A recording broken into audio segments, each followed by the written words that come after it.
Step into Value Zone. Value Zone. Hypermart. బటాన్ చెరు. కాంగ్రెస్ ప్రభుత్వ పెద్దలతో చిరంజీవి భేటీ వెనక రహస్యం ఏంటి? అభినందనలు తెలపడం కోసమేనా, ఇంకేమైనా చర్చిస్తున్నారా? ప్రస్తుతం ఇవే ప్రశ్నలు వినిపిస్తున్నాయి. మెగాస్టార్ చిరంజీవి వరుసగా కాంగ్రెస్ నాయకుల్ని కలవడం చర్చనీయాంశమైంది. గత వారం తెలంగాణ నూతన ముఖ్యమంత్రి రేవంత్ రెడ్డిని కలిసిన చిరంజీవి గురువారం రాత్రి ప్రజాభవన్లో డిప్యూటీ సీఎం బట్టి విక్రమార్కతో భేటీ అయ్యారు. అయితే ఈ భేటీలు దేనికోసం అన్న చర్చ ఇప్పుడు జోరుగా సాగుతోంది. కొత్త ప్రభుత్వానికి అభినందనలు తెలపడం కోసమే అని బయటకు చెబుతున్నా ఆ భేటీల వెనక మరో కారణం ఉందని వార్తలొస్తున్నాయి. సినిమా ఇండస్ట్రీ ఎదుగుదలకు ప్రభుత్వం సపోర్ట్ చాలా అవసరం.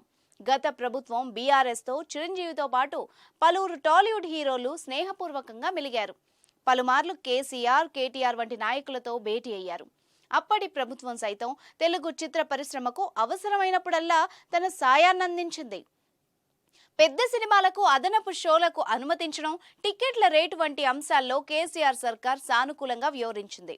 ఇప్పుడు రాష్ట్రంలో కాంగ్రెస్ సర్కార్ కొలువుదీరింది. రేవంత్ సర్కార్ కూడా పరిశ్రమకు అనుకూలంగా ఉండాలని, వ్యాపారాభివృద్ధికి తోడ్పడాలని టాలీవుడ్ వర్గాలు భావిస్తున్నాయి. ఈ క్రమంలోనే చిరంజీవి ప్రభుత్వ పెద్దల్ని కలుస్తున్నారని చర్చించుకుంటున్నారు. ఎవరు ఒప్పుకున్నా లేకపోయినా చిరంజీవియే ఇప్పుడు తెలుగు చిత్ర పరిశ్రమకు పెద్ద దిక్కుగా ఉన్నారు. దీంతో ఆయనే ఇండస్ట్రీ వ్యవహారాలు చక్కదిద్దే బాధ్యత తీసుకొని ప్రభుత్వంతో చర్చలు జరుపుతున్నారనేది సమాచారం.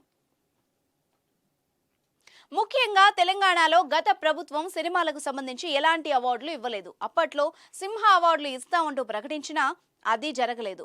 కొత్తగా కొలువైన కాంగ్రెస్ ప్రభుత్వం ఈ విషయమై దృష్టి సారించాలని మెగాస్టార్ కోరుతున్నట్టు తెలుస్తోంది. తెలంగాణలో సినిమా షూటింగ్స్ కు సంబంధించిన పర్మిషన్స్ విషయమై కూడా చర్చిస్తున్నారని సమాచారం. కారణం ఏదైనా కాంగ్రెస్ పెద్దలతో చిరంజీవి భేటీలు ఆసక్తి రేపుతున్నాయి.